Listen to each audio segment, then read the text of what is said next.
Good morning. आज मच्छीकला भाऊच्या धक्क्यावर जायचं. सकाळचे 3:30 वाजता उठून तयारी केली. मावराचं बास्केट घेतलं, गाडीची चावी घेतली, सरळ निघालो. गाडीची चावी गाडीला लावली, गाडी चालू केली. गाडी घेऊन सरळ स्ट्रेट बेलापूर स्टेशनला गाडी लावली. तिथून चालत निघाली बेलापूर स्टेशनला. चालत गेलो.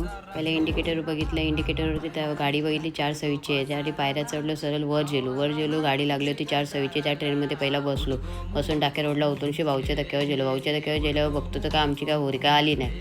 तर त्यासाठी मी इकडं तिकडं बघत होतो. तर मावरा तो रास पडलाय. तर मला होरी कवा येईल ती वाट बघत बसलो.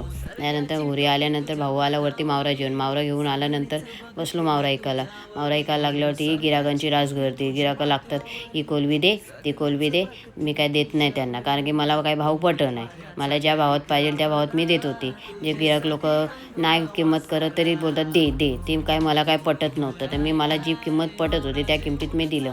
आमचा जितारा, डोलीचा मावरा जितारा, तो पण काय ऐकला मी, तो पण काय ठेवला नाही काय मी. आणि आज कायचा गुरुवारला आज कसा भाव नाही मच्छीला. त्यासाठी जी किंमत भेटत होती त्या किमतीत मी मावरा विकून टाकला. कारण की ठेवला असता तो मावरा दुसऱ्या दिवशीसाठी राहिला असता. ते काय मला काय दुसऱ्या दिवशीसाठी मावरा ठेवायचा नव्हता. त्यासाठी मी मावऱ्याची जी किंमत होती त्या किमतीत मी देत होती. गिराक लोक पण नुसते हैराण करत होती. जे नाही देत तरी दे लावतात. 10 वेळा मावऱ्याच्या टोपलीमध्ये हात घालतात. तर मला पक्का राग यावाचा. तरी मी त्यांना पिसलाचो, कोणाला हात घालता का मावऱ्याच्या टोपलीत. नंतर मग मावरा ऐकून झाल्यानंतर आमची निघाली बोट जायला, आमची होडी.